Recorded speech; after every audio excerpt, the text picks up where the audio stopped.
Hello, good morning. It's Thursday the 24th. I'm FX Plu and this is the market brief. So Sunak's been on. He's cancelled the autumn statement, which is where he would normally roll out his spending plans. So instead of detailing how new jobs will be created, he'll be on later today to roll out new measures to protect existing jobs. If the penny hasn't dropped yet, the outlook's pretty bleak.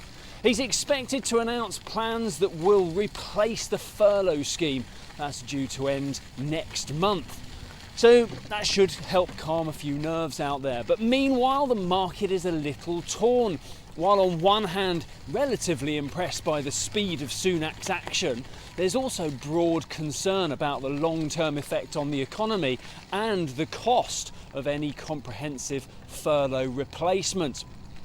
But while the market debates the potential cost-benefit ratio ahead of confirmation of the actual numbers later, sterling is holding relatively steady around the 127 mark against the dollar and around 109 against the euro.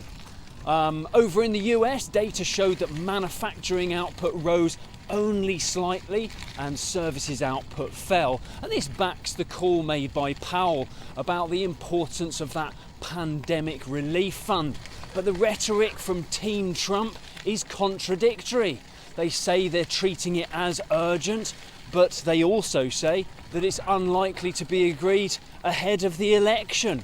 We may get a little more clarity on that today as testimony continues, and Powell and Mnuchin are likely to be questioned about the timetable for further talks with Nancy Pelosi.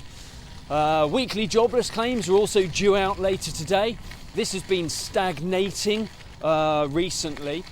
New claims are expected to be around 825,000, which will be down from 860 that we saw last week, but existing claims are forecast to rise ever so slightly. The euro continues on the back foot. The market is reflecting concerns over rising infections in the eurozone, particularly in France and Spain, whilst knowing how any centralised action was pretty useless the first time around. To date, of course, Brussels has done nothing. Classic Brussels reaction. Euro dollar fell to a low of 116.50 yesterday, and that's about the level that we open again this morning. Right, that's it from me. Have a wonderful day. Join me again tomorrow. All the best. If you do not have a clue, then just tweet through and ask FX Blue.